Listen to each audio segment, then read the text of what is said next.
La conferencia titulada Manejo inicial en las infecciones de origen odontogénico se imparte dentro del programa Regresa a Casa para la carrera de cirujano dentista. Les invitamos a formar parte de este programa enviando sus propuestas. En esta ocasión me voy a permitir presentar al cirujano dentista Mario Ángel Rentería Moreno, egresado de la carrera de cirujano dentista por la Facultad de Estudios Superiores Iztacala, con mención honorífica. En 2015 fue becario del programa de movilidad internacional en la Universidad Finisterre en Santiago de Chile. Fue representante de los alumnos de la Facultad de Estudios Superiores Iztacala durante los años 2014 a 2016. Residente de cuarto año de la especialidad de cirugía oral y maxilofacial por la UNAM, ha perfeccionado su idioma inglés, ya que fue estudiante internacional en cursos de mejoramiento del idioma inglés en 3 ocasiones por la UNAM, en instituciones como Churchill House School of English Language en Ramsgate, Inglaterra, en 2016, University of Southern California en Los Ángeles, California, en 2015, y en la University of Texas en El Paso, Texas, en 2014.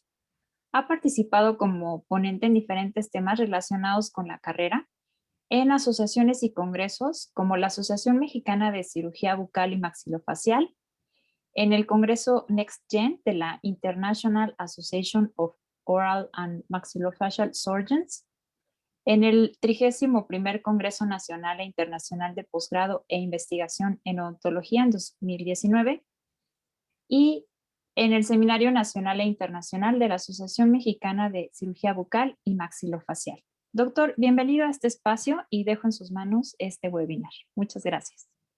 Muchas gracias, doctora.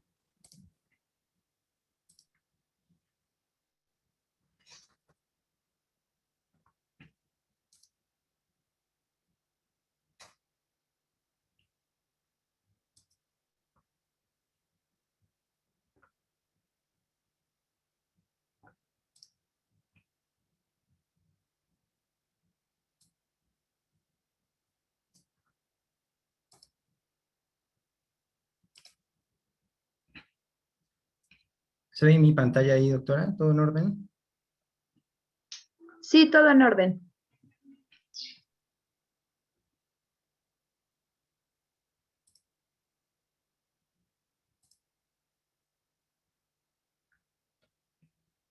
Bueno, pues doctores, buenas tardes. Para mí es un gusto estar con ustedes y presentarles este tema.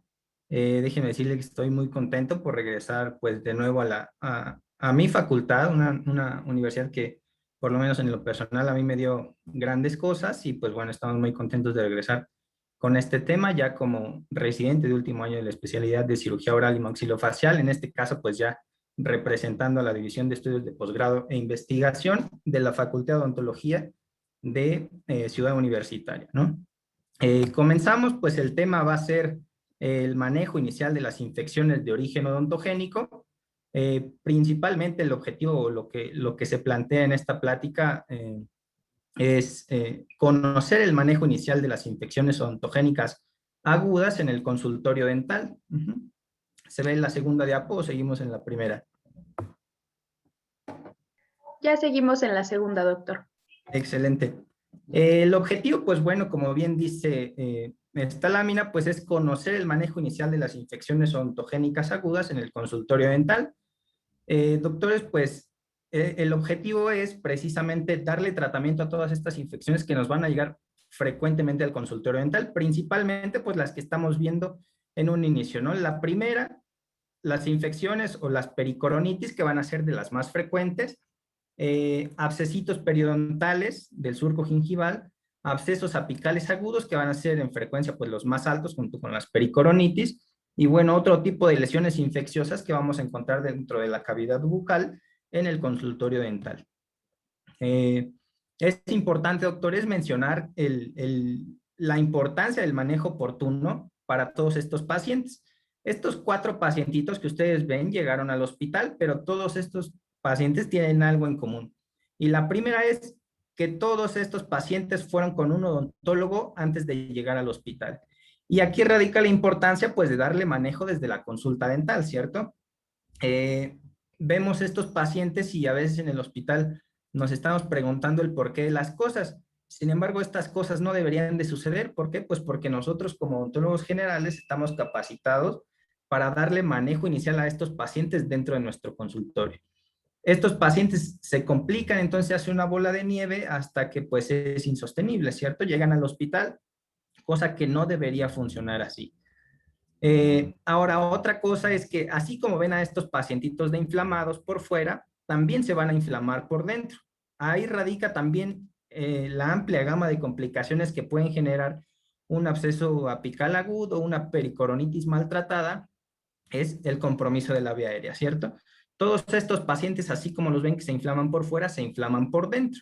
Y por dentro las mucosas van a ser más elásticas y van a tener menos resistencia. Por lo tal, pues toda esta inflamación va a comprimir la vía aérea y va a poner en amplio compromiso la misma vida del paciente. La importancia del manejo oportuno. Continuamos con las complicaciones. Estas complicaciones pueden suceder en menos de 72 horas.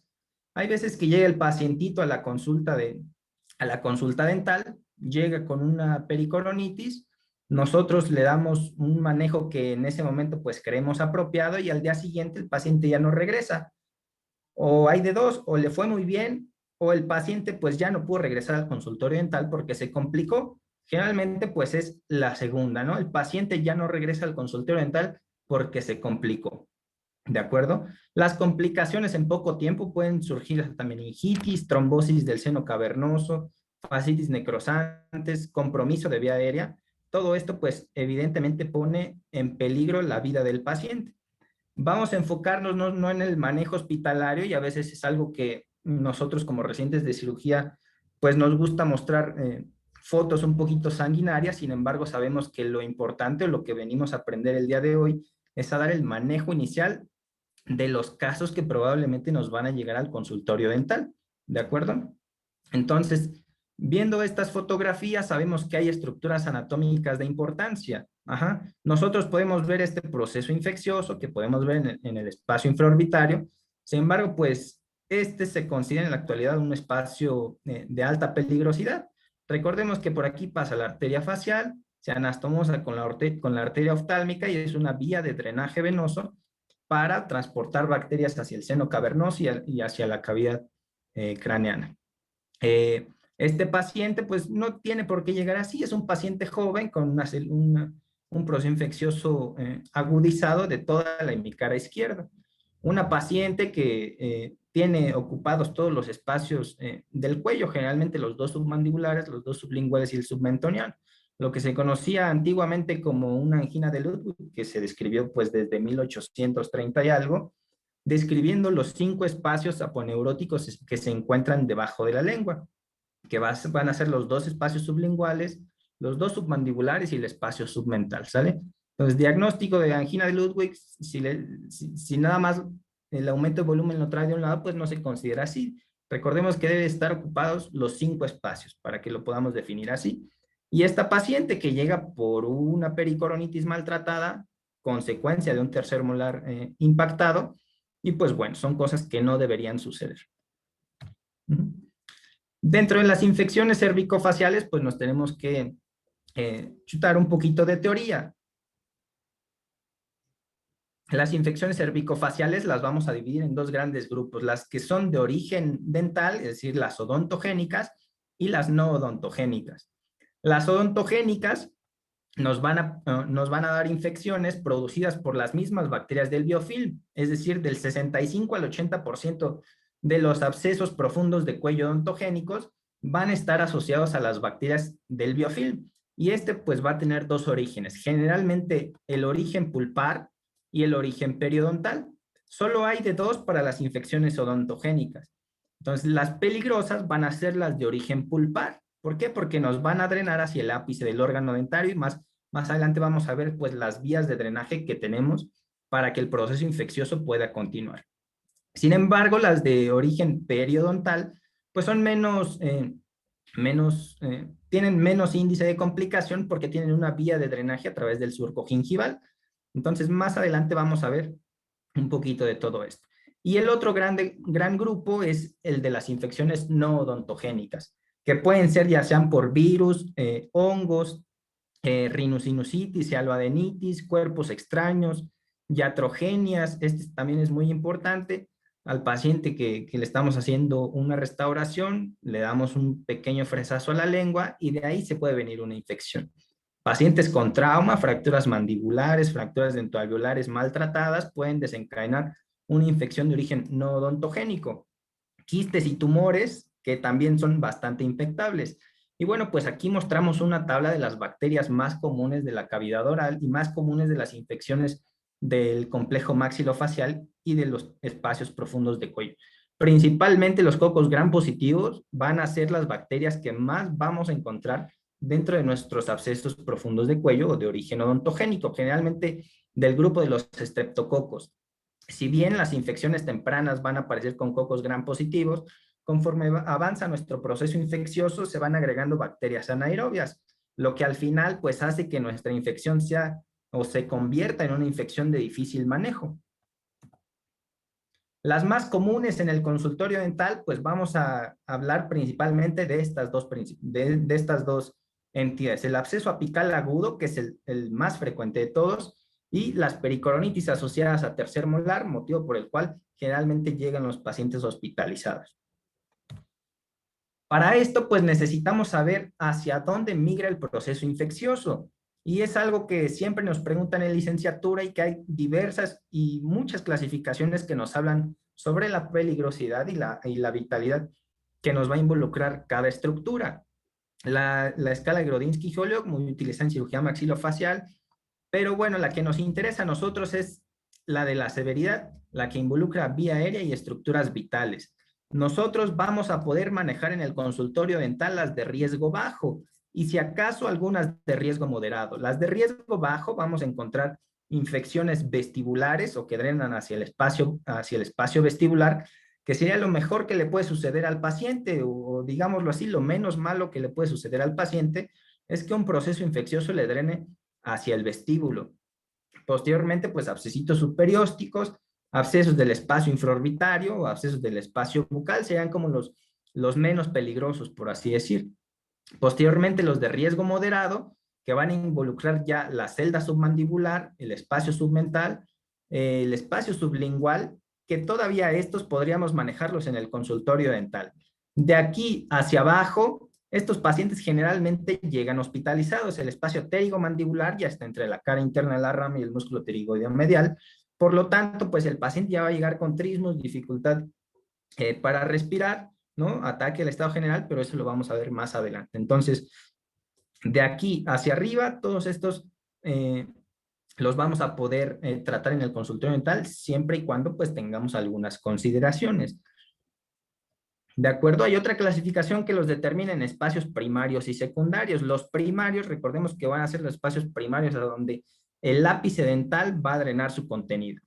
Para que un proceso infeccioso llegue a un espacio, supongamos, pterigomandibular, pues va a tener que pasar por alguno de los espacios primarios, por eso se llaman así, porque va a ser la primera vía de drenaje del ápice dentario.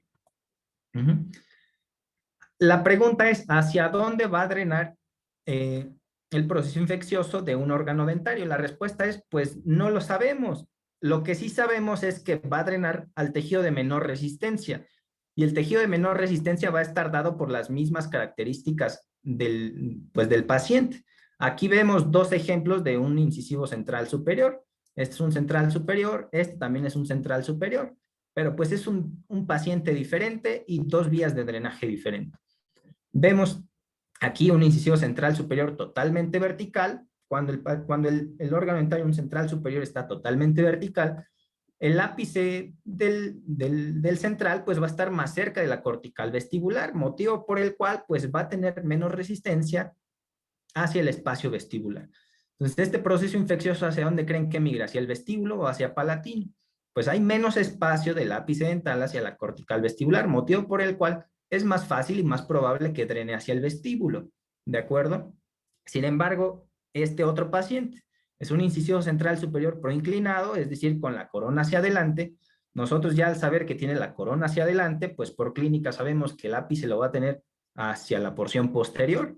motivo por el cual el ápice va a estar más cerca de la cortical palatina que de la cortical vestibular.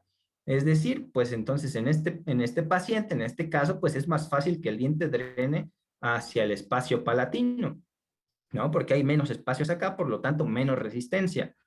El siguiente caso, pues, es el paciente clásico del primer molar superior, que ya le duele al paciente, pero recordemos que este molar, pues, va a tener 3 raíces, 2 hacia el vestíbulo y una hacia el paladar. Este esquemita, pues, está bastante tranquilo. Recordemos que la raíz palatina generalmente está hasta acá, hacia el piso del seno maxilar.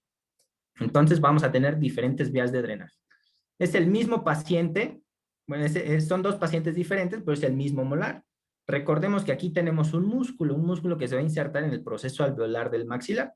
Este músculo grandote que se ve aquí, que se inserta en el maxilar y también se inserta en la mandíbula. Estamos hablando del músculo buccinador.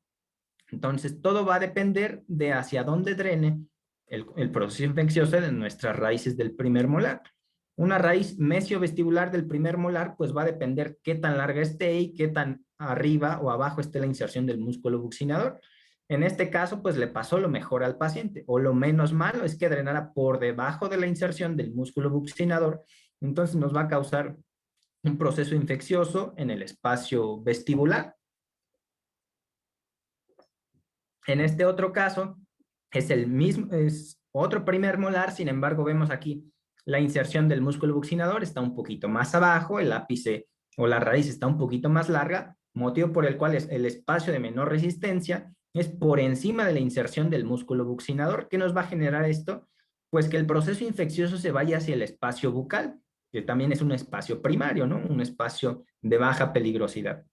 Posteriormente, pues vamos a ver que tenemos diferentes vías de diseminación, no nada más tenemos estas. En el siguiente esquema podemos ver que no nada más está el espacio vestibular y el espacio bucal. Podemos ver este molar que también puede drenar hacia la bóveda palatina o que puede drenar hacia el interior o hacia la cavidad del seno maxilar, ¿no? Va a depender de qué raíz sea, de qué tan cercano esté, ¿no?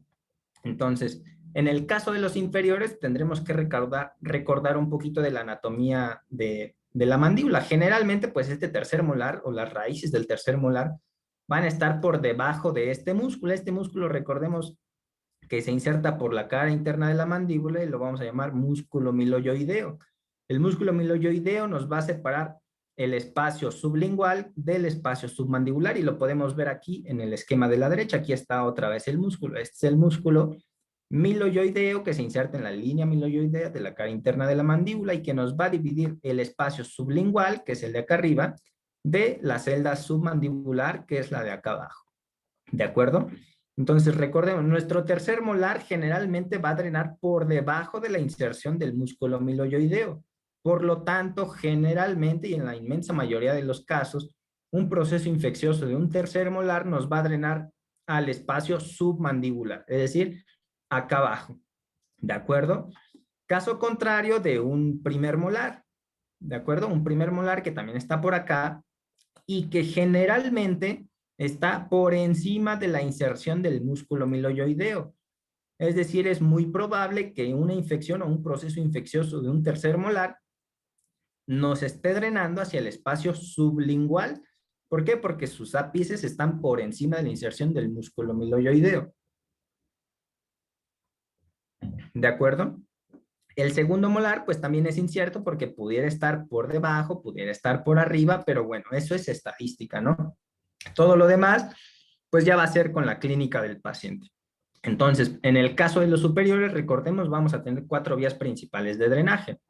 La primera va a ser hacia el vestíbulo, ¿cierto? La segunda va a ser, la primera hacia el vestíbulo, la segunda hacia el espacio bucal, cuando drena por encima de la inserción del músculo buccinador, la tercera hacia el espacio palatino y la cuarta hacia la cavidad del seno maxilar. En el caso de los molares inferiores, lo menos malo que nos puede suceder es que el lápice drene hacia el espacio vestibular, posteriormente hacia el espacio bucal, cuando drena por debajo de la inserción del músculo buccinador. Ajá. Ya unos espacios que empiezan a comprometer o que empiezan a aumentar darle peligrosidad a nuestro proceso infeccioso es que drene hacia el espacio sublingual, o si lo hace por debajo de la inserción del miloioideo, hacia el espacio submandibular.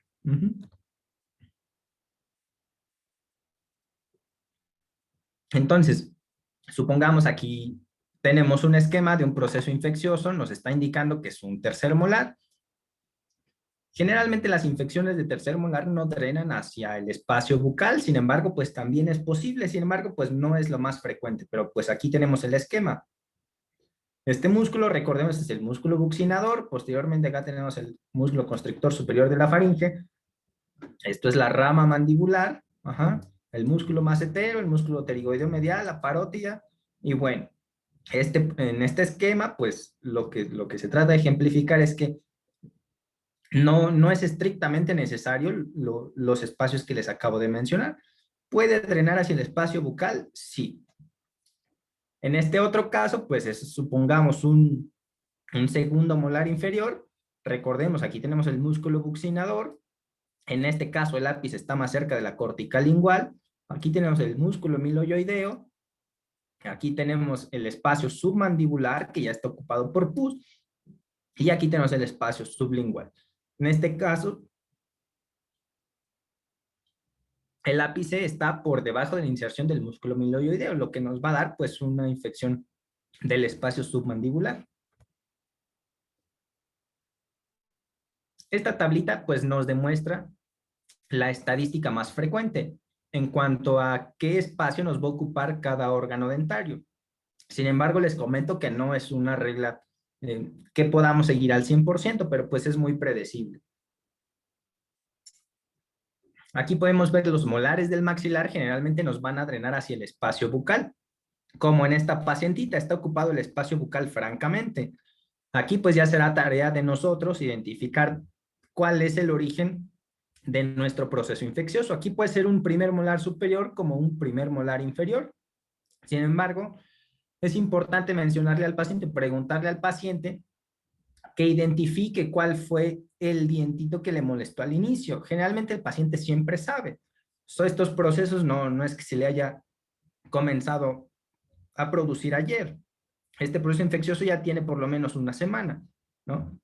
Entonces el mismo paciente les va a indicar, ustedes le preguntan, señor tal, ¿me puede indicar con un dedo cuál diente fue el que le comenzó a doler? Y pues ya el paciente les va a señalar. En ese momento, cuando llega la consulta, con este aumento de volumen, al paciente le duele toda la cara. Sin embargo, él va a saber identificar con un dedo qué diente fue el que le comenzó a molestar. ¿De acuerdo? El siguiente, pues, son los premolares del maxilar o los premolares superiores que van a drenar hacia el espacio vestibular. Este paciente tiene un aumento de volumen en la región infraorbitaria, un poquito lateral a la pirámide nasal, en el espacio infraorbitario. ¿Qué diente creen que sea el causal de ese proceso infeccioso? Un diente con una raíz larga, la raíz más larga de todos los órganos dentarios, pues va a ser un canino superior. Recordemos que el canino va a tener su ápice por al lado del ala de la nariz. Es más, si ustedes se tocan con su dedo al lado del ala de la nariz, van a sentir la eminencia canina, que es una estructura del maxilar, por donde se encuentra la raíz del canino. Es importante saber que el canino rebasa varias inserciones musculares, porque es un ápice muy largo. Entonces el ápice va a desembocar muy arriba, por encima de la inserción del músculo elevador propio del labio superior y del ala de la nariz, por lo cual se va a saltar un espacio, ¿no? Entonces nos va a drenar directamente hacia el espacio infraorbitario. Cuando vean un proceso infeccioso en esta región, tengan casi por seguro que el proceso infeccioso viene de un canino, ¿sale? Otros abscesitos como incisivos, caninos y premolares mandibulares van a drenar hacia el espacio vestibular. Vemos aquí, ¿qué dientes se imaginan que es este? Este es un canino, es un 3, este es un primer premolar, es un 4, ¿no?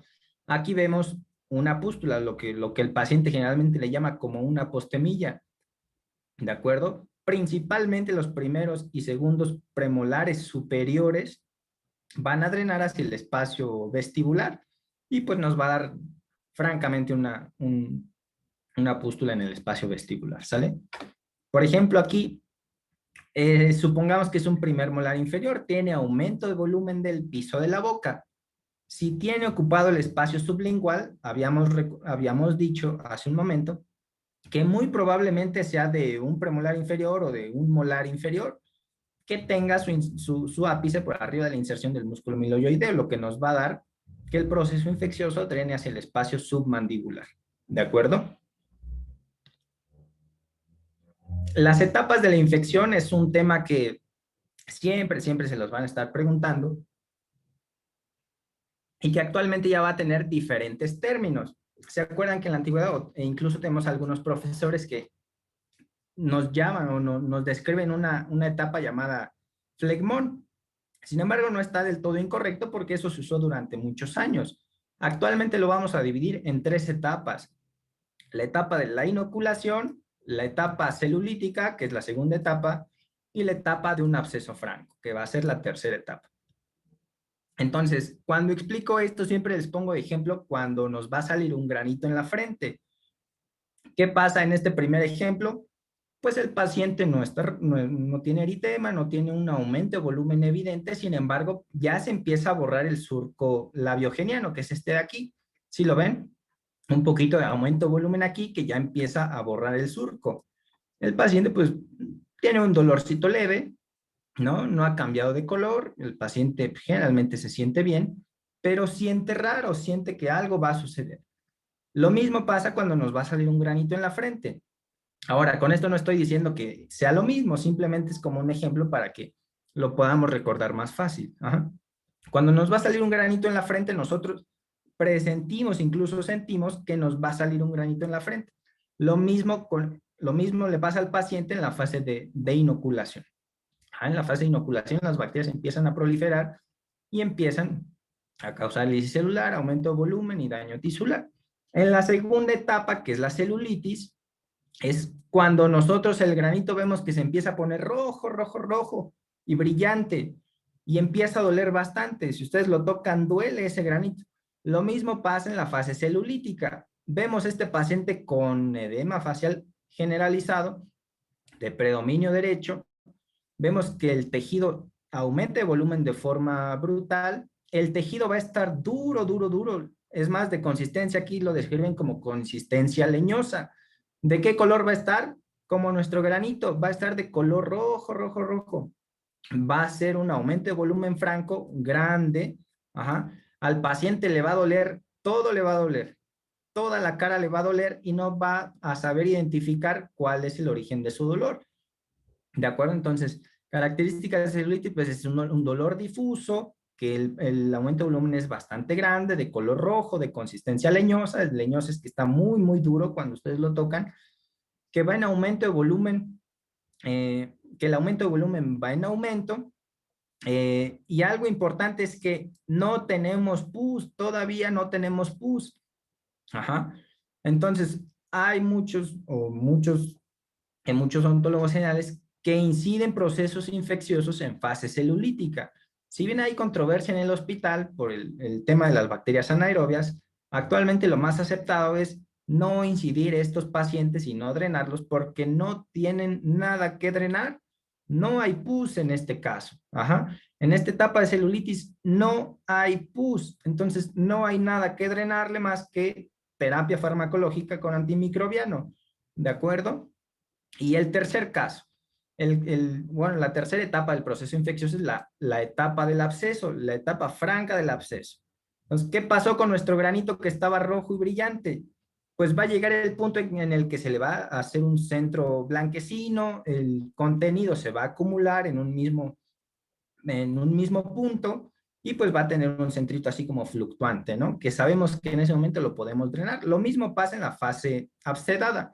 ¿Qué pasa aquí? El paciente ya colectó, ahora sí tenemos pus franca, tenemos un aumento de volumen localizado, ya el tamaño es menor, el color va a ser brillante por el centro y rojo por la periferia de ese aumento de volumen.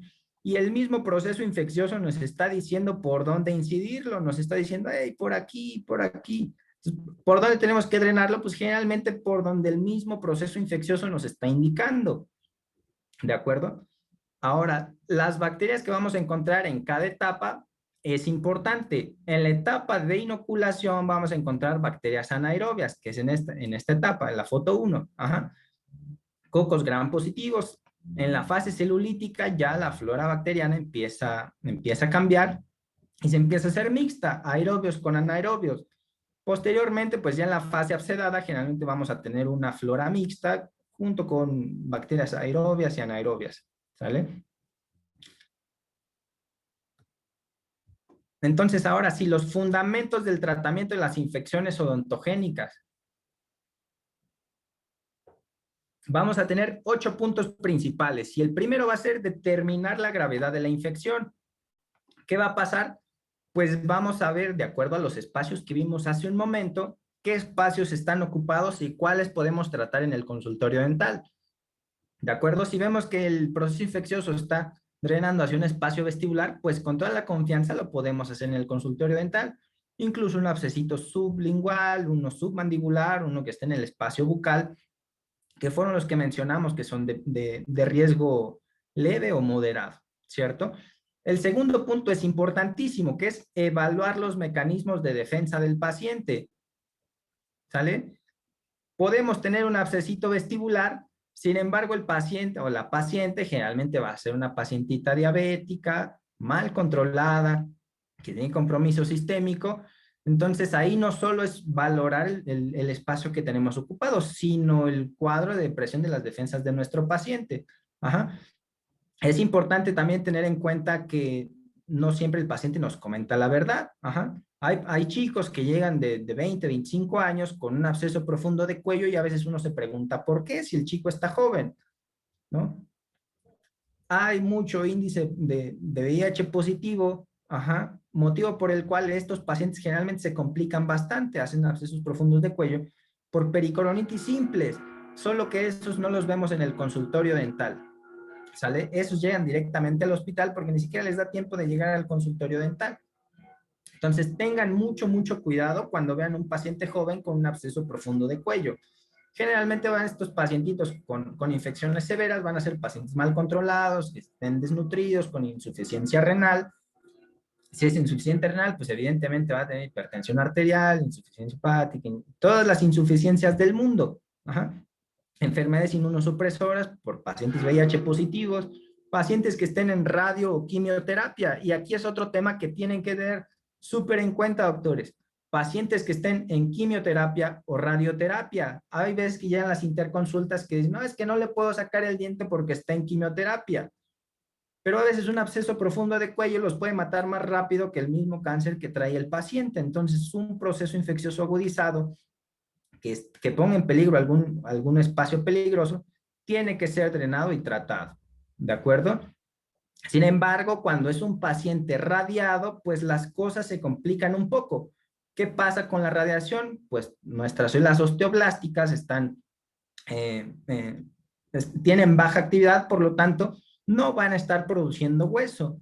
¿Qué pasa si le sacamos el dientito a un paciente que están irradiando? Pues es complicadísimo que el proceso alveolar termine de cicatrizar, ¿no? Lo mismo pasa con los pacientes que están tomando bisfosfonatos y es algo que tienen que tener súper en cuenta.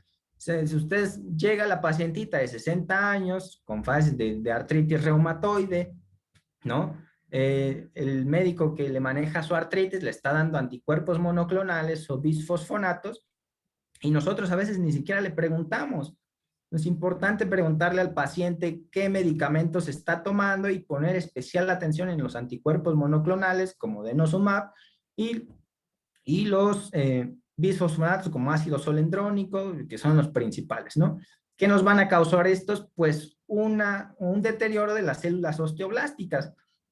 Nuestros osteoblastos no van a estar produciendo hueso, por lo tal, cuando nosotros hagamos una extracción, lo único que vamos a provocar es que ese proceso infeccioso se convierta en un proceso infeccioso no solo del tejido blando, sino de toda la mandíbula, que vamos a causar secuestros óseos y al final estos pacientes terminan con resecciones grandes, mutilaciones, todo por una extracción dental maltratada. ¿De acuerdo? La siguiente, decidir si el caso debe ser remitido. Si vemos que nuestro paciente tiene un espacio que se puede tratar, un espacio bucal que no se ve tan severa la infección, pues lo podemos tratar en el consultorio dental, ¿no? Y si no, pues llamamos al especialista, pedimos una interconsulta, ¿no? Para darle la mejor atención al paciente. Ajá. El cuarto punto, la necesidad de tratamiento quirúrgico. Nosotros lo vamos a establecer. Y aquí otro punto importante es que si ustedes tocan al paciente, doctores, ustedes se quedan con el paciente. Es decir, así que paciente tocado, paciente quedado. No abandonen a sus pacientes. Los pacientes infectados son bien complicados y se complican súper rápido. Entonces, aunque sea, si ustedes lo están tratando en el consultorio dental, pregúntenle al siguiente día, oiga, ¿cómo se siente? ¿Cómo va? ¿No? Porque tenemos que estar revalorando al paciente frecuentemente. Ahora, ¿necesita tratamiento quirúrgico? Si está en fase celulítica, ¿necesitará tratamiento quirúrgico? No, porque no hay nada que drenarle. Si está en una fase abscedada, ¿necesitará tratamiento quirúrgico? La respuesta es sí, hay que drenarlo. Todo el pus que se encuentra dentro del organismo lo tenemos que drenar, ¿de acuerdo? Entonces, ¿ya necesita tratamiento quirúrgico? No, pues que sí. Ok, apoyar médicamente al paciente. ¿Qué medicamentos toma? ¿Qué enfermedades de base tiene? ¿No? Generalmente el paciente abscedado es un paciente diabético mal controlado. Hay que tomarle una glicemia, generalmente pues va a estar por arriba de los 160, 180 miligramos por decilitro. Esto también en respuesta de un fenómeno que se llama respuesta metabólica al trauma. Si está infectado, es normal que la glucosa esté un poquito por encima de sus niveles basales que el paciente maneja. Entonces, también tenemos que tener cuidado con eso. Tratamiento antimicrobiano. Es importante impregnar a nuestro paciente antes de darle tratamiento quirúrgico. Entonces, impregnamos a nuestro paciente hoy y generalmente en la consulta de odontología general le decimos, no, pues venga mañana o pasado mañana. Ese es un gran error, doctores, ¿no? Porque el paciente ya no va a volver con ustedes, ¿de acuerdo? ¿Por qué? Porque evidentemente generalmente se va a complicar. Entonces, tratamiento antimicrobiano, le doy, lo impregno, me llega, no sé, ahorita a las 6 de la tarde, pero no le voy a decir véngase mañana o véngase pasado mañana. La vida es hoy y ahora. Le vamos a sacar la molita o le vamos a drenar o lo que sea cuando nuestro antimicrobiano pues ya lo haya impregnado, ¿no?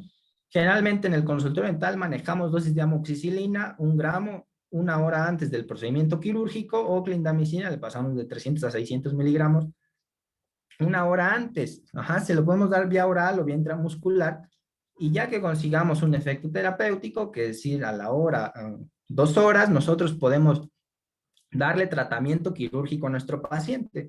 Es decir, o lo podemos drenar, o podemos hacerle la extracción, o podemos incidirle el cuello, lo que se considere para darle tratamiento al paciente. Ajá. Pero recordamos aquí en el punto 6, el tratamiento antimicrobiano se da hoy y se atiende el proceso infeccioso hoy mismo. No tenemos por qué estarlo citando para el día de mañana o pasado mañana. ¿De acuerdo? El 7, administrar antibióticos de forma adecuada. Y aquí, pues, les pregunto, ¿quién ha hecho un antibiograma? ¿No? Generalmente, pues, nadie lo hace. ¿Por qué? Pues porque se tarda de 48 a 72 horas en darnos una bacteria específica. Y de ahí, pues, tenemos que darle manejo antibiótico específico al paciente. Sin embargo, como nosotros sabemos qué bacterias están causando nuestra infección de origen odontogénico, pues lo hacemos de forma empírica, pero de forma científica. ¿Por qué? Porque sabemos qué bacterias están involucradas. Generalmente los dos antibióticos de elección, pues va a ser amoxicilina y clindamicina. Ya los vamos a ver más adelante. No es que yo me los esté inventando, están totalmente reportados que nuestra primera elección van a ser el grupo de las penicilinas y como segunda elección el grupo de las lincosamidas. Ajá. Y el punto 8, evaluar con frecuencia a nuestro paciente, era lo que les decía. Vemos a nuestro paciente hoy y el día de mañana le tenemos que preguntar cómo sigue, cómo se siente, incluso citarlo en el consultorio dental, si es necesario seguir drenando al paciente o alguna medida especial, ¿de acuerdo?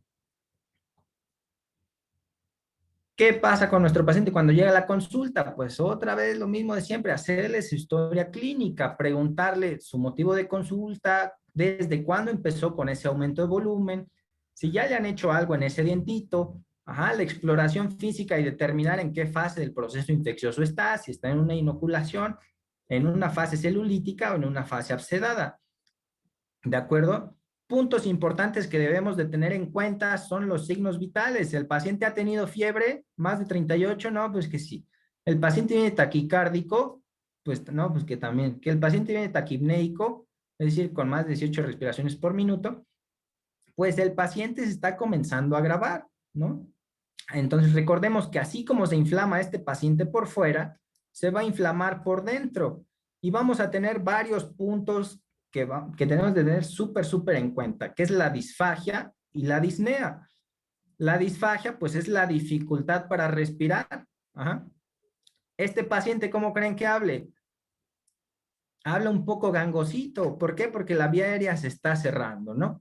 Entonces, lo que llamamos nosotros como voz gutural. El paciente ya con este bolón en la mejilla y llega hablando gangoso. Entonces, desde ahí nosotros ya sabemos que este paciente se está complicando lo que le sigue. Ajá. La siguiente es la disnea. La disnea es la dificultad para respirar y la disfagia la dificultad para deglutir, perdón. La disfagia es dificultad para deglutir.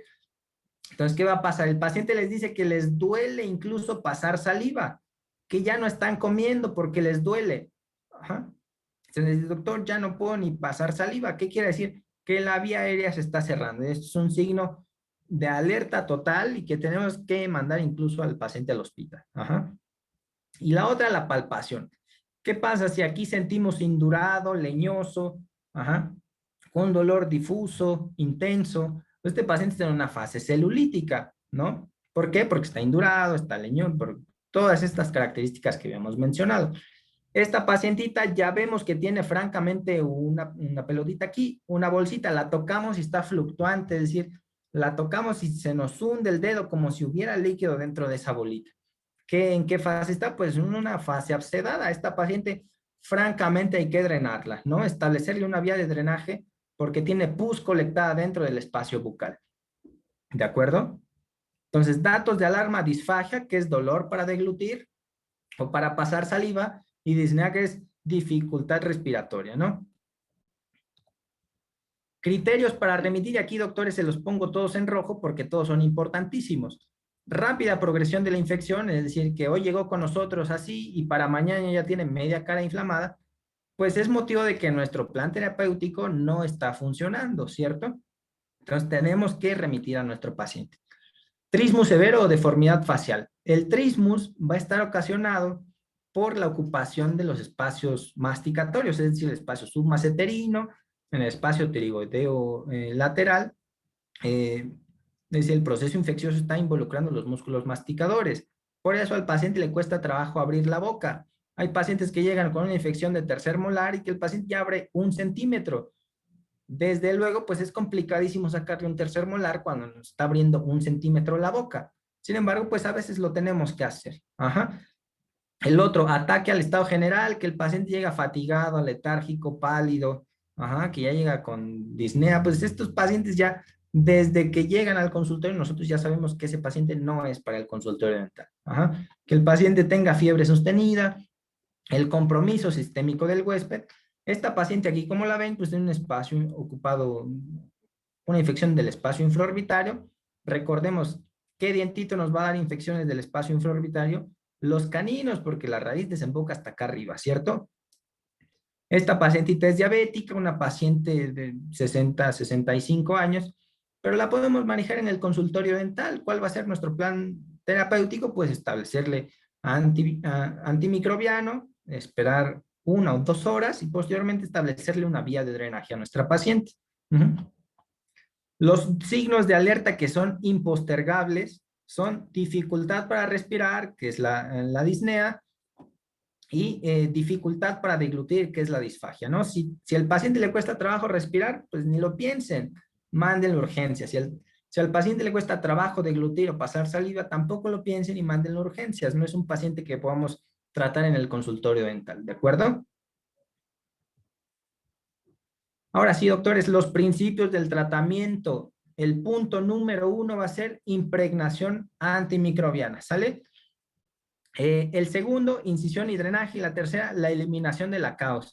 vamos a discutir algunos puntos sobre la impregnación antimicrobiana y aquí vamos a entrar un poquito en debate. Yo les voy a presentar evidencia científica, pues generalmente lo más reciente y lo que se está estudiando ahora. Este artículo de la examinación microbiológica y la sensibilidad antibiótica frente a infecciones de cabeza y cuello, publicado en la revista británica de cirugía oral y maxilofacial en el 2014, nos dice la bacteria más común aislada fueron los estreptococos, ¿no? 70% de las bacterias fueron sensibles a la amoxicilina y el 84% a la amoxicilina con metronidazol. Ajá. El 14% restante pues fueron bacterias estafilococos dorados que generalmente causan infecciones de la piel y que son resistentes a penicilinas, ¿de acuerdo? Generalmente pues nos concluye que la amoxicilina se mantiene como el antimicrobiano de elección o el de primera elección frente a infecciones de cabeza y cuello, ¿no? Entonces ya tenemos el primer agente antimicrobiano, que es la amoxicilina. En dado caso de que se agreguen estafilococo dorados, pues le podemos dar amoxicilina con metronidazol, lo que hace más efectivo nuestro tratamiento antimicrobiano. El segundo, controversias en el manejo de infecciones en el complejo oral y maxilofacial, publicado en el 2017 en la revista de las Clínicas de Norteamérica de Cirugía Oral y Maxilofacial. Aquí la literatura reporta el uso de esteroide coadyuvante para el tratamiento en las infecciones odontogénicas. Recordemos que el esteroide, si bien nos va a disminuir la respuesta inflamatoria, también nos va a disminuir la funcionalidad de las células blancas, en este caso de los leucocitos. Sin embargo, concluyen que es más benéfico el efecto antiinflamatorio del esteroide que el efecto que hace reducir la eficacia de los leucocitos. Entonces, por eso sugieren también como coadyuvante darle esteroide junto con el antimicrobiano a nuestro paciente, ¿no? Los antimicrobianos más usados fueron clindamicina, metronidazol, que reportan una resistencia alrededor del 20%, ¿cierto? Otros antimicrobianos como las cefalosporinas y las fluoroquinolonas se van como al tercero, cuarta línea de elección para el manejo antimicrobiano. Entonces, principalmente amoxicilina con metronidazol y clindamicina. En este mismo artículo, otro tema que debemos de tratar es si tenemos que lavar la cavidad que nosotros establecemos. Y mucho en la licenciatura nos enseñan a usar solución triple, que es solución fisiológica, agua oxigenada y yodopovidona. Sin embargo, en la actualidad eso ya está en desuso. Se ha reportado científicamente que lo mejor para estar lavando infecciones son las soluciones de superoxidación, lo que ahora conocemos como microdacin y aquaseptic. Y nosotros desde que vemos el precio en la farmacia, pues decimos, pues por algo ha de costar tan caro, ¿no? Algo debe de funcionar. Y efectivamente, actualmente lo más indicado es estar irrigando con soluciones de superoxidación, ¿no? El siguiente artículo, el uso de metronidazol como parte de la terapia antimicrobiana empírica, después de la incisión y drenaje, las infecciones de origen odontogénico. Aquí, pues, concluye que en pacientes sanos el metronidazol no es necesario en el periodo después del drenaje, pero su prescripción puede ser basada para fines de laboratorio, ¿no? Entonces, ¿qué concluye? Que no, si ya drenamos al paciente, no es necesario que estemos usando metronidazol, ¿de acuerdo? Este otro artículo sobre el análisis de dos regímenes antibióticos para las infecciones odontogénicas, que concluye la clindamicina sola y en combinación con penicilinas con metronidazol son dos esquemas antimicrobianos efectivos para el tratamiento de las infecciones de origen odontogénico, que concluye que la terapia con clindamicina resulta en menor tiempo de estancia hospitalaria y por lo tanto disminuye los costos mismos del paciente, ¿no? Por ejemplo, este artículo pues sugiere el uso de clindamicina. Ahora, mis doctores, el uso de la clindamicina, y es algo que generalmente tenemos mal arraigado, es prescribir la clindamicina cada 8 horas. Y aquí se los pongo, no es algo que yo esté diciendo. El Goodman y Gilman en su 13ª edición dice en el capítulo de clindamicina, la vida media del antibiótico es de aproximadamente 3 horas. Es cuando alcanza su pico más alto, ¿no? Y de ahí empieza a disminuir. Por tal motivo, si nosotros le pasamos 300 miligramos de clindamicina al paciente infectado cada 8 horas, pues no le estamos haciendo cosquillas a las bacterias. ¿Qué tenemos que hacer? Ya sea prescribir de 300 a 600 miligramos de clindamicina cada 6 horas, doctores, no cada 8, y esto, por favor, ténganlo bien, bien en cuenta, ¿de acuerdo? Para infecciones graves, pues ya podemos subir un poquito la dosis, pero generalmente son de 300 a 600 miligramos cada 6 horas, ¿de acuerdo? Hay presentación IV o intravenosa que podemos usar en el hospital para no estar picoteando al paciente. Si lo vamos a manejar de forma ambulatoria, como en el consultorio dental, la presentación viene en cápsulas, clindamicina, vía oral, cápsulas de 300 miligramos. Podemos darle 1 o 2 cápsulas cada 6 horas, de acuerdo a la severidad de la infección que nosotros estemos manejando. El otro punto, establecer la vía de drenaje. Ya impregnamos a nuestro paciente, ya tiene antibiótico, ya pasó 1 hora y media. Ahora sí, ¿qué vamos a hacer, doctores? El paso A, que sería el menos traumático y el más, lo que debemos buscar siempre, que sea pues vía pulpar, porque al final de cuentas son de origen odontogénico.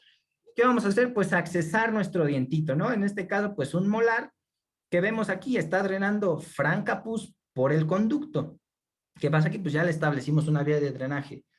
Pero por favor, doctores, no lo vayan a volver a obturar. ¿Por qué? Porque si no, el proceso infeccioso tendrá que buscar otra vía de drenaje y es motivo por el cual va a llegar al hospital. Entonces, procesos infecciosos que les estén drenando por el mismo conducto, no los vuelvan a obturar, porque será como lo mismo. Si lo vuelven a tapar, pues ya no va a tener vía de drenaje. ¿De acuerdo? El segundo punto pues, es vía transalveolar, que sería con la extracción del órgano dentario o a través del espacio ocupado. Acuérdense que aquí, por ejemplo, este proceso infeccioso, ¿de dónde creen que se origine? Del canino, recuerden que drena hasta acá arriba, que si bien pudiera drenar en este espacio, pues sí, totalmente de acuerdo.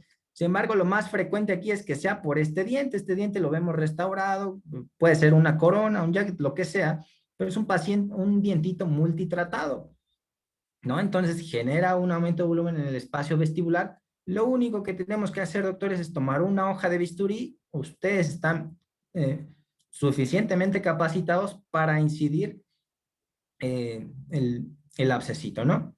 Nosotros lo puncionamos, va a drenar su contenido y lo único que tenemos que hacer es mantenerlo permeable, ¿de acuerdo? O el tercer punto, esta pacientita la manejamos en el consultorio dental, tiene una afección del espacio infraorbitario, todo esto debido a un canino que tiene su ápice hasta acá, hasta el cielo. ¿Qué tenemos que hacer? La paciente es diabética, solo le queda ese canino en la cavidad oral. ¿Creen que nos vaya a servir para alguna restauración? Pues evidentemente no, doctores. Entonces, en este caso optamos por la extracción del órgano dentario y por el mismo alveolo nos va a estar drenando. ¿De acuerdo? Tampoco es necesario hacerle una incisión aquí en el párpado. No hay que ser tan agresivos, ¿no? Por el mismo alveolo nos va a drenar. ¿De acuerdo? Previa terapia antimicrobiana, 1 hora antes nosotros impregnamos a nuestro paciente, posteriormente le sacamos el dientito y él se va con un régimen antimicrobiano a su casa. La citamos el día de mañana y la paciente evoluciona de forma adecuada. Establecer una vía de drenaje, y este video nada más se los pongo como fines, pues para que conozcamos un poquito de lo que hacemos nosotros en el hospital. Esta paciente llegó por una pericoronitis, ¿no? Lo que tenemos que hacer es puncionarla, verificar que evidentemente sea pus franca. En este caso, pues ya no hay más duda que nosotros tenemos que puncionar eso. Y lo que tenemos que hacer es con una hoja de bisturí hacer una incisión. Uno de mis maestros decía, pues, ¿qué tamaño es la incisión, doctor? Pues va a depender tan grande como sea necesario y tan pequeña como sea posible, de acuerdo a la severidad de la infección, ¿de acuerdo? ¿Qué tenemos que hacer? Puncionamos y el mismo, antes de sacar la hoja de bisturí, el paciente ya explotó, ya drenó pus. ¿Por qué? Porque liberamos la presión, entonces el pus sale a presión. Tenemos que drenar, lavar y mantener esta herida abierta para que continúe drenando. No crean que lo que drena aquí es lo único que va a drenar, va a seguir acumulando tejido purulento, entonces lo tenemos que dejar permeable. Lo mismo pasa con el conducto que abrimos. Si nos drenó pus por el conducto, lo tenemos que dejar permeable. ¿Qué va a pasar si yo a este paciente le pongo un punto de sutura aquí y le cierro la herida? pues ya no va a tener vía de drenaje y se va a volver a acumular acá, ¿no? Lo mismo pasa en nuestro conducto radicular. Entonces, recordemos dejarlo destapado, ¿sale? No lo vuelvan a tapar, por favor.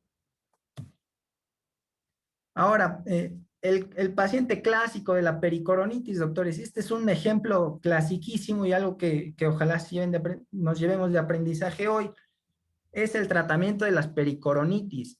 Es un paciente generalmente pues de su edad, de entre 20 y 25 años, ya con una pericoronitis, y les dice, doctor, hace 2 meses me empezó a molestar, pero pues de pronto se me quitó el dolor. ¿Qué le hacemos a este pacientito?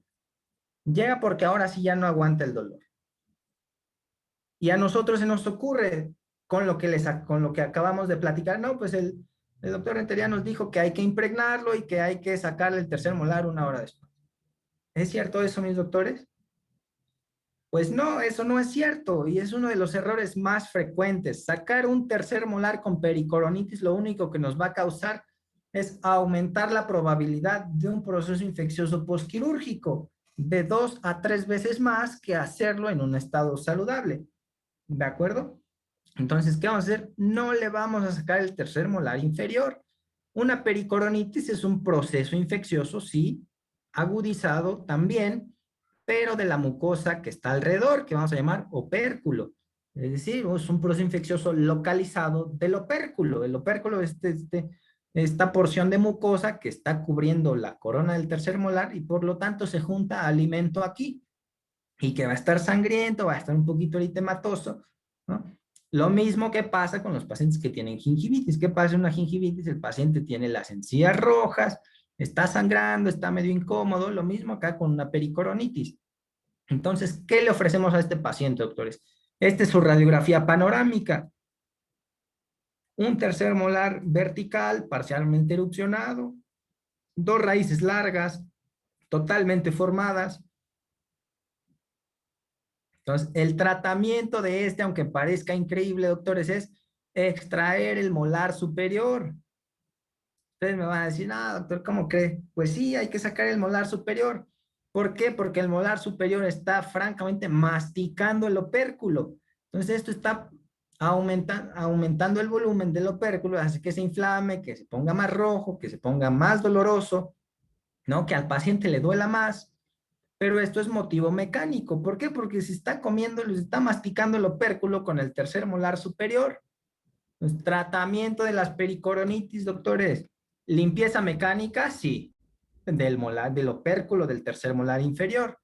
¿Qué vamos a hacer? Con solución fisiológica o clorexidina, lo que tengan, una jeringuita, tenemos que lavar por debajo del opérculo. Como fue una bolsa periodontal, nosotros tenemos que sacar el alimento de ahí. Generalmente van a ver que van a sacar restos de alimento por debajo del opérculo. Entonces, lavar a presión al paciente pues va a estar incómodo, evidentemente, pues tampoco es un viaje a Disneylandia, pero tienen que lavar el opérculo, ¿no? Limpieza mecánica e irrigación. Ajá. Pero el tratamiento definitivo es la extracción del diente antagonista. Por eso le puse estos ojitos, porque son los mismos que nos hace el paciente y el referidor. Cuando les decimos que tenemos que sacar el molar superior, se nos quedan viendo así como que, no, pues yo vine porque me duele el inferior, ¿cómo me va a sacar el superior? Entonces es ahí cuando nosotros nos tenemos que poner a explicarle al paciente que su problema es porque está masticando el opérculo con el tercer molar superior. Entonces ya después llega a su cita posquirúrgica el paciente y les dice, oiga doctor, muchas gracias, ya no me duele y todo, y eso que me sacó el diente que no era. Y es ahí cuando pues nosotros, pues es que ese diente es el que era, ¿no? El tercer molar superior. Posteriormente, ya en un estado saludable, cuando el opérculo desinflame, ¿por qué? Porque ya no tenemos molar superior, pues ahora sí pensamos en la extracción quirúrgica de un tercer molar inferior, pero en un estado más saludable, ¿cierto? Cuando llegan pacientes con pericoronitis, traen un proceso infeccioso agudizado, es cierto, motivo por el cual nuestro anestésico local no va a funcionar de la manera adecuada. Recordemos que hay una regla que funciona con el coeficiente de disociación del anestésico, en donde en procesos con un pH más ácido, nuestro potencial de disociación no se va a completar al 100%, por lo tanto la efectividad de nuestro anestésico va a estar disminuida. Entonces, si nos atrevemos a sacar este tercer molar inferior, ¿cómo va a estar el paciente? Pues medio incómodo porque no le hace bien la anestesia, ¿no? Entonces, imaginémonos que es nuestro hermano. Si fuera su hermano, ustedes le sacaban el tercer molar inferior, pues no, pobrecito, pues va a estar sufriendo. Entonces, pues le sacamos el superior, impregnamos a nuestro paciente, lavamos el opérculo y la próxima semana le sacamos el molar inferior. ¿De acuerdo, doctores? Entonces, tratamiento de la pericoronitis, 3 puntos. Limpieza mecánica, irrigación y extracción del antagonista. ¿Sale, vale? Estas son mis referencias. Espero que pues el día de hoy hayamos aprendido algo. Es una plática bastante sencilla. Era de 1 hora, entonces traté de abarcar los puntos más importantes o lo que podemos recibir en el consultorio dental. Espero que haya sido de su agrado. Aquí están las referencias, aquí está el Instagram para el contacto. A veces subimos fotos del hospital, casos clínicos. Entonces, pues, aquí está. Y mucho gusto, mis doctores. Aquí unas Muchísimas gracias. fotografías, agradeciendo a Sí, toda la adelante, adelante. familia, a mis amiguitos, a Pau, a mis compañeros de residencia, que son de los que uno más aprende. ¿Por qué? Porque son chicos que estudian bastante, que son brillantes y que nos incitan a estudiar más, ¿no? Mis maestros en mi examen profesional, mi doctora Lucy, y pues la clínica Catlán, ¿no? De la cual soy egresada, de la que me siento muy orgulloso, y pues ojalá que muchos de los doctores que estén ahí, pues les mandamos un abrazo también. Muchas gracias. Muchísimas gracias, doctor Ángel Rentería. La verdad, muy interesante la ponencia y sobre todo muy digerible. Lo hizo bastante digerible. Y bueno, tenemos algunas preguntas. La primera es, ¿qué causan los bifosfonatos? Los bisfosfonatos, doctora, son la funcionalidad es de tener la formación de hueso. ¿Qué va a hacer? Que va a disminuir el potencial funcional de las células osteoblásticas. Recordemos que los osteoblastos lo que van a hacer es estar depositando matriz ósea para que los osteocitos posteriormente se calcifiquen y empiecen a cubrirse de hueso, ¿no? ¿Qué van a hacer los bisfosfonatos? Es que van a disminuir la capacidad osteoblástica. Es decir, no vamos a producir hueso. No vamos a poder hacer recambio óseo, más bien. Entonces, si no podemos hacer recambio óseo, nuestro tejido óseo no se va a poder remodelar. Recordemos que en el cuerpo hay 2 tejidos que no cicatrizan, regeneran. Así como la cola de las lagartijas, en los humanos es el tejido hepático, el hígado, y el tejido óseo. El hígado y el hueso en los humanos son tejidos que van a regenerar completamente. No van a cicatrizar. Recordemos que la cicatrización es el cambio de un tejido maduro por un tejido cicatrizal. Por eso en la piel nos queda una cicatriz, porque ya no se va a formar piel funcional, sino una cicatriz. Tejido fibroso. En el caso del hueso, ¿qué va a pasar? Nosotros hacemos una extracción y va a tener que regenerar ese proceso alveolar. Es decir, al paso de unos 4 o 6 meses, el hueso que nos queda en ese lecho quirúrgico va a ser hueso totalmente funcional, hueso nuevo. Entonces, ¿qué hacen los bifosfonatos? Detener este fenómeno de reposición y aposición ósea, lo cual nos va a dificultar que nuestro proceso alveolar pues pueda regenerar, ¿no? Entonces, ¿qué va a pasar? Pues el mismo alveolo va a empezar a necrosarse, va a haber disminución del aporte vascular, los osteoblastos no van a estar produciendo matriz ósea, por lo tanto, ese proceso alveolar nunca va a regenerar. ¿Qué va a pasar después? Secuestros óseos. Ese secuestro óseo se va a hacer todavía más grande y esos pacientes terminan en resecciones y mutilaciones. Ese es más o menos el efecto, junto con los anticuerpos monoclonales. Entonces, cuando escuchen la palabra denosumab o todos esos medicamentos que terminan en sumab, más los bisfosfonatos, que son generalmente ácido solendrónico, son los medicamentos que nos van a causar estos fenómenos. Entonces, para tener mucho cuidado. Excelente, doctor. Muchas gracias. También nos preguntan, ¿cómo se puede realizar una cirugía de tercer molar en un paciente con fiebre reumatoide bajo tratamiento médico? Los pacientes con fiebre reumática son pacientes sistémicamente comprometidos. Estos pacientes, si bien no están en el grupo de los pacientes inmunosuprimidos, son pacientes que tenemos que impregnar previamente. Esto con el riesgo de endocarditis bacteriana, junto con los pacientes de prótesis valvulares, prótesis de cadera, prótesis de rodilla. Ajá, todos estos pacientes son los que tenemos que impregnar antes de realizar un procedimiento quirúrgico. ¿Y cómo lo vamos a tratar? Pues como un paciente de este tipo. Impregnamos a nuestro paciente, posteriormente le programamos su evento quirúrgico, sin mayor complicación. Excelente, doctor. Muchas gracias. Dice, doctor, la clindamicina, ¿con qué analgésico y antiinflamatorio se combina para mayor efectividad? Generalmente los antimicrobianos van en un grupo diferente a los grupos de los analgésicos. Si bien nuestra terapia va a ser antimicrobiana, evidentemente también le debemos de dar terapia analgésica, ¿no? Generalmente nosotros manejamos de dolor leve a moderado. Para el dolor leve a moderado, pues los AINES nos funcionan bastante bien, ¿no? Ese es un tema también de discusión en el ámbito de la cirugía, porque cada compañero pues agarra sus analgésicos favoritos. En mi caso, personalmente, pues yo utilizo mucho el metamizol y el paracetamol, también el ibuprofeno. Entonces son fármacos que vamos a utilizar de forma continua. Pues ya será también el fármaco que le agrade al que lo está prescribiendo y pues el tipo de dolor que está manejando. Estamos manejando un dolor de moderado a severo, pues nos saltamos esa escala de los AINES y nos vamos por el grupo de los opioides, ¿no? Buprenorfina, situaciones así que se usan más en el ámbito hospitalario y para dolores más severos. Sin embargo, aunque nosotros le hayamos sacado los 4 terceros molares al paciente, lo vamos a considerar de un dolor leve a moderado, por lo cual el grupo de los AINES nos va a funcionar bastante bien. Podemos utilizar incluso una sola terapia analgésica a base de ibuprofeno, cápsulas de 600 miligramos que se tome una cada 8 o cada 6 horas incluso, por 5 o 7 días, ¿no? Podemos utilizar otra combinación que funciona de forma sinérgica. Sinérgica es que uno potencializa al otro, y es la combinación de metamizol con paracetamol. Podemos darle al paciente 500 gramos de metamizol cada 8 horas, junto con 500 gramos de paracetamol cada 8 horas. Es una terapia analgésica bastante funcional, entonces pues ya también va a depender de cuál sea el analgésico preferido del doctor, ¿no? Ok, doctor, muchas gracias.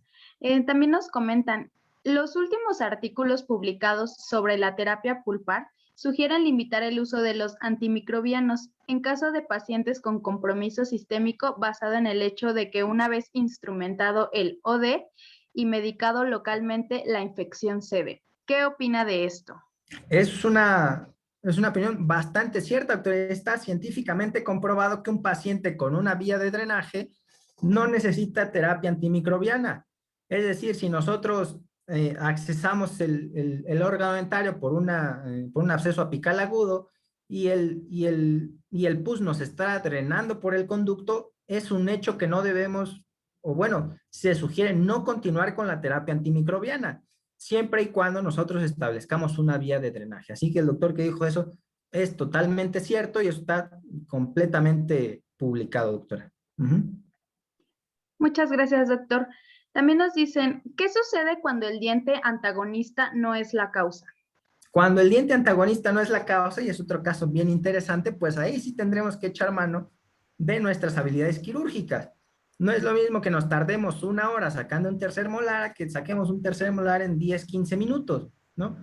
Es importante impregnar a nuestro paciente, lavar el opérculo y conseguir un bloqueo alto.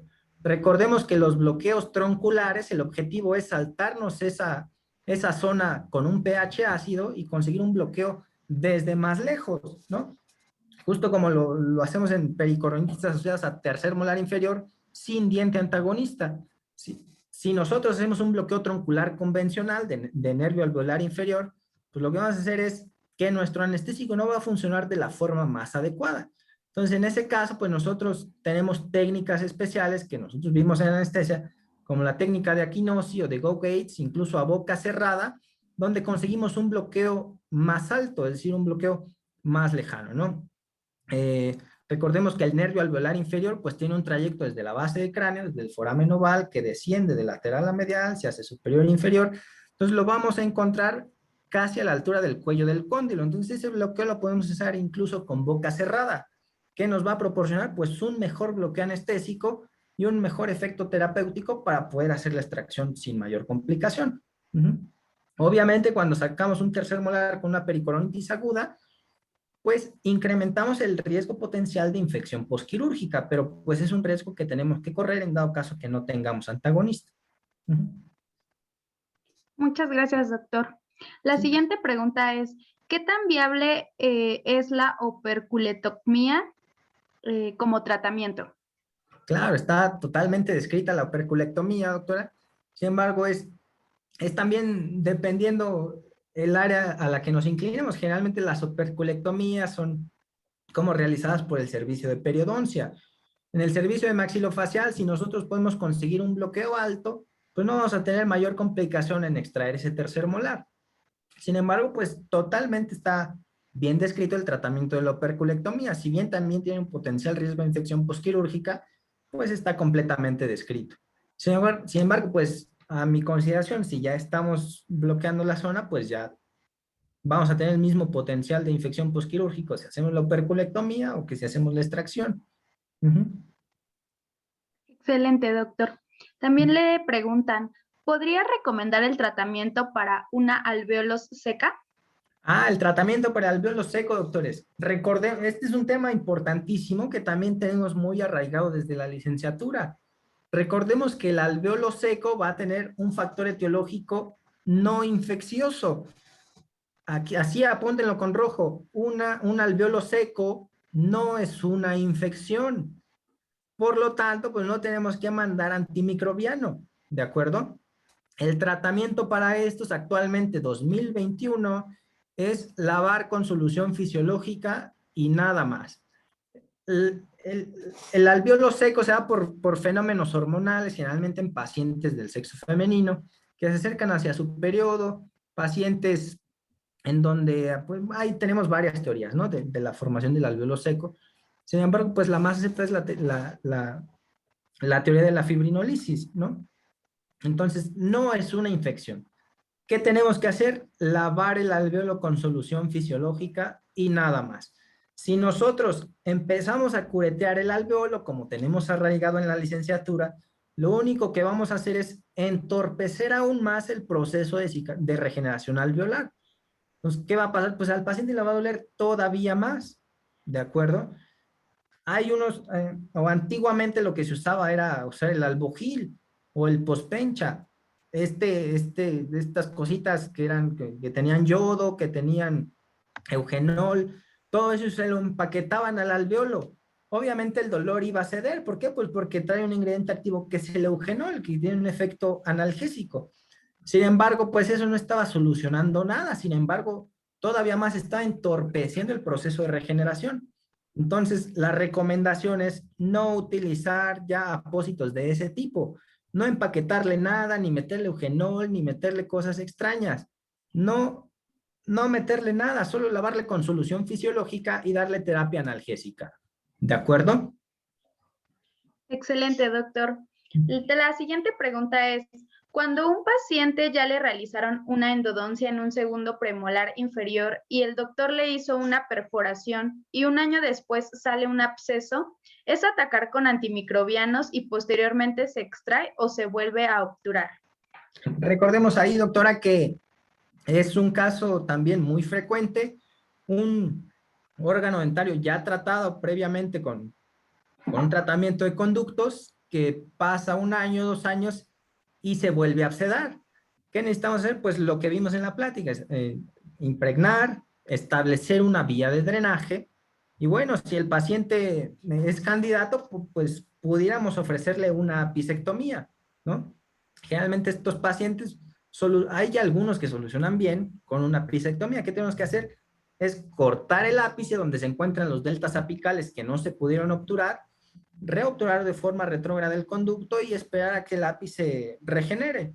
Hay algunos doctores que, ya que pasó el proceso infeccioso, hace su apicectomía y obviamente va a quedar una cavidad, ¿no?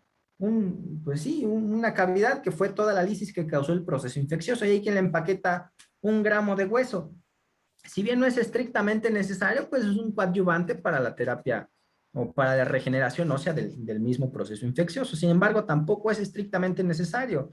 Ustedes hacen su apicectomía y pueden dejarse cerrar su colgajito y el mismo hueso, recuerden que va a regenerar, ¿de acuerdo? Pero sí, efectivamente, una de las terapias alternativas antes de la extracción es o retratar el conducto y hacer su apicectomía. Esto pues le puede aumentar un poquito el pronóstico a ese dientito y pues podemos permanecerlo un poquito más en boca. Muchas gracias, doctor. La Ujú. siguiente pregunta es, ¿qué protocolo a nivel hospitalario debe seguirse con un paciente tratado con radioterapia y que forzosamente necesita una extracción? Ok, estos pacientitos, como bien habíamos comentado, en pacientes radiados, pues es un hecho que un proceso infeccioso agudizado que está involucrando algún espacio peligroso, pues pone más en peligro la vida que la misma patología de base. Es decir, se escucha feo, pero lo va a matar más rápido un absceso profundo de cuello que el mismo cáncer que trae el paciente. ¿De acuerdo? Sin embargo, pues ahí pues debemos de correr el riesgo y hacer la extracción lo más atraumática posible, en dado caso que requiere extracción. Si nosotros podemos drenar nuestro proceso infeccioso sin extraer el diente, sería lo ideal. Es decir, no sé, pues, supongamos el mismo ejemplo del premolar inferior que nos puso la doctora. Si drenas el espacio vestibular, pues lo ideal sería drenar sobre la pústula que está en el espacio vestibular. Ajá. Impregnarlo, establecerle una vía de drenaje y esperar que el proceso infeccioso ceda. Y posteriormente hacerle un tratamiento de conductos, ¿no? Pero la extracción va a ser nuestro último recurso. Ajá. Recordemos que la extracción está comprometiendo incluso la sobrevida del paciente. Entonces, la extracción va a ser nuestro último recurso, ¿de acuerdo? Excelente, doctor. Otra pregunta es, ¿cuánto tiempo hay que suspender el tratamiento con bifosfonatos? El tratamiento con bisfosfonatos, doctora, tiene un mecanismo bien especial. Se ha reportado que el efecto de los bisfosfonatos ha durado más de 12 años en el hueso. No es de que si ya lo dejó de tomar el mes pasado, ya le puedo sacar el órgano en tallo. Eso es totalmente falso. El efecto de los bisfosfonatos permanece hasta por 12 años, en especial pues el ácido solendrónico, ¿no?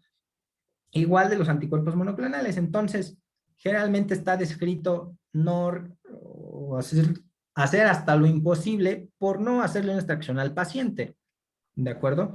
Así se lo haya tomado hace 5 años, ustedes, no, pues ya se lo tomó hace 5 años, ya le puedo sacar el dentito. No, gran error, ¿de acuerdo? Lo que se hace pues es buscar una vía de drenaje, tratar el dientito con tratamiento de conductos y hasta lo imposible para evitar la extracción. Ajá. En dado caso de que requiera la extracción porque ya no es viable, lo que se busca es hacer la extracción lo más atraumática posible. Sin embargo, pues es el último recurso. ¿De acuerdo? Excelente, doctor. También nos preguntan, cuando se drena un absceso vía pulpar, ¿se coloca medicamento intraconducto? Eso, mi doctora, sí, no me consideraría como capacitado para responder. Eso ya sería como, pues, campo del especialista en endodoncia, pero, pues sí, lamentablemente no sabría responder, ¿no? No es mi área, sin embargo, pues, un compañero de endodoncia, pues, le podrá ofrecer una mejor respuesta a su pregunta. Ujú. Muchísimas gracias, doctor. También nos preguntan, ¿qué se coloca para mantener permeable una incisión en encía o en piel? Recordemos que la mucosa, incluso en 72 horas, va a estar cerrada. Ajá. Motivo por el cual nosotros tenemos que estar viendo a nuestro paciente. ¿Qué vamos a hacer? Ya sea que le pongamos un drenaje, que en el hospital nosotros llamamos Penrose, que es un pedacito de guante lavado con solución para quitarle el talco y se lo dejamos sobre la incisión. ¿Esto qué va a hacer? Pues que el mismo drenaje que esté teniendo el proceso infeccioso por capilaridad esté atravesando ese pedacito de guante. Entonces va a estar drenando por nuestro drenaje, nuestro Penrose. Ajá. Sin embargo, en mucosa cierra bastante rápido, entonces es recomendable estar viendo al paciente, monitoreándolo cada 24 horas para mantener permeable nuestra incisión. En el caso de las incisiones que se hacen por el cuello, pues es más fácil, se puede decir. dejamos el dren por dentro de nuestro espacio ocupado, lo suturamos a la piel y se lo dejamos que esté drenando hacia el cuello. Hay que estarlo monitoreando nada más. Cuando el paciente deja de drenar, pues es momento en el que nosotros estamos pensando, ahora sí, en cerrar nuestro espacio. Ajá. Así que ¿cuánto tiempo? Pues lo que sea necesario hasta que deje de drenar. Perfecto. También le preguntan, en el último caso, ¿una operculoctomía podría ser una buena alternativa? Perdón, ¿con qué solución podemos irritar el opérculo? En el último caso, ¿una operculoctomía podría ser una buena alternativa? Pudiera ser, efectivamente. Sin embargo, pues, sí, como les mencionaba hace rato, si ya conseguimos un bloqueo, pues ya no vamos a tener mayor complicación en extraerle el molar que en hacerle la operculectomía. Va a estar igual de incómodo. Nada más que se está ahorrando un procedimiento quirúrgico. ¿Con qué podemos irrigar? Lo ideal es que sea con solución fisiológica y clorexidina al 0,12%, lo que conocemos como Bexident. Lo diluimos un poquito, como ustedes vean, es lavar a presión sobre el opérculo y retirar todos los restos alimenticios que hay por ahí. Con eso incluso el paciente se va a sentir bastante cómodo. Muchas gracias, doctor. También le preguntan, ¿es recomendable mandar fomentos húmedo-calientes para acelerar la fase celulítica? Es una pregunta bastante interesante, doctora. Sin embargo, los fomentos húmedo-calientes se mandan durante la fase celulítica para acelerar a nuestra fase de absceso. Es decir, los fomentos húmedo-calientes se van a mandar en nuestra fase celulítica. ¿Qué va a pasar? Que en nuestra fase celulítica el paciente está inflamado de forma generalizada y lo que hacemos es mandarle fomentos húmedo-calientes. ¿Qué va a hacer el fomento húmedo-caliente? Va a hacer que el pus sea un poquito menos densa y que se empiece a colectar. Ajá. Esta es la etapa donde mandamos fomentos húmedo-calientes. Ahora, ya incidimos nuestro espacio ocupado, empezó a drenar y le mantenemos los fomentos húmedo-calientes. ¿Esto para qué? Para que siga drenando.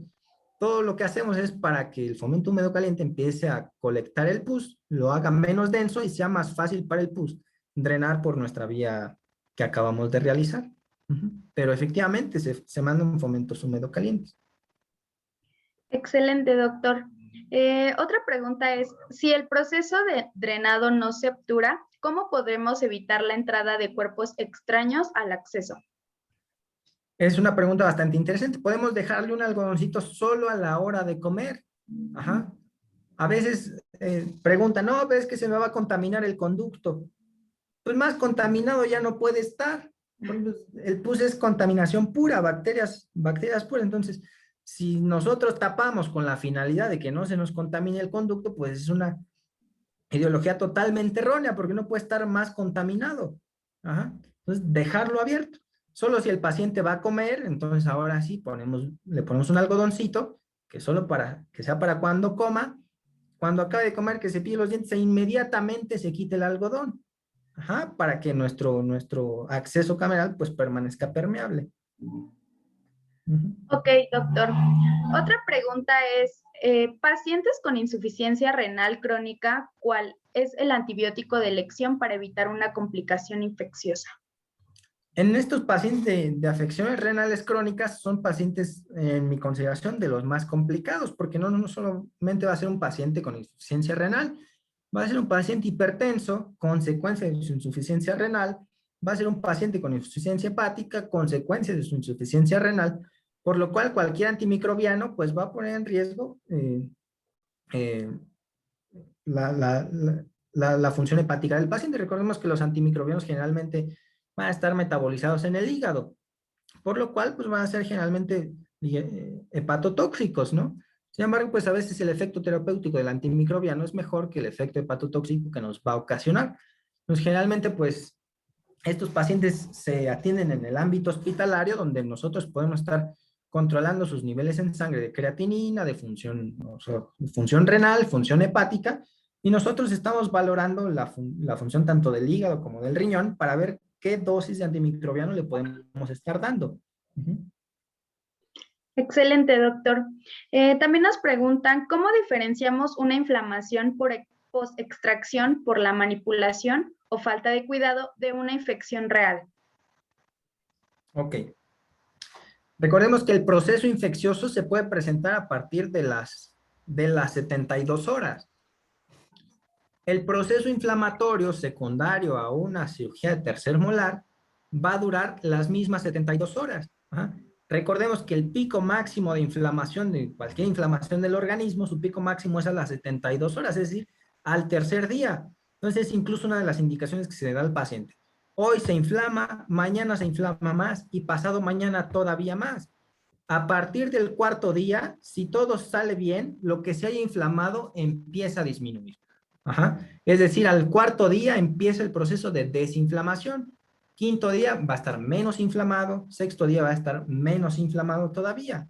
Si nosotros vemos que al cuarto, quinto día nuestro paciente la inflamación no disminuye, sino al contrario, va en aumento, pues quiere decir que algo va terriblemente mal. Es decir, podemos estar pensando en un proceso infeccioso agudizado. Pues tener en cuenta la fisiología de la cicatrización y de la inflamación para tener en cuenta hasta qué rango se puede infectar el paciente. Entonces, recordemos, las 72 horas son el pico máximo de inflamación. A partir de ahí, deberá de comenzar a desinflamar.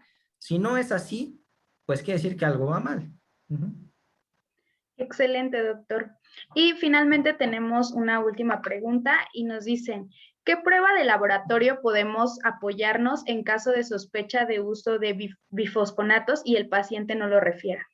El telopéptido C es la prueba de elección para cuantificar el uso de los bisfosfonatos. Sin embargo, tampoco es muy, ¿cómo se llama? Muy sensible a estos resultados. Los valores específicamente no los recuerdo ahorita, sin embargo, pues es la prueba que se utiliza. Tampoco es tan sensible, tampoco es tan funcional, sin embargo, es lo que actualmente o lo que se ha reportado en los últimos años, que es la prueba de elección. Sin embargo, en la medida de lo posible, nosotros debemos evitar a toda costa la extracción de un paciente con uso de bisfosfonatos o anticuerpos monoclonales. Estos medicamentos generalmente están dados para pacientes con osteoporosis, artritis reumatoide, todos estos padecimientos que involucren la calidad del hueso. Ok, excelente, doctor. Pues bueno, no nos queda más que agradecerle la excelente ponencia. La verdad, muy buenos comentarios en el chat vía Zoom.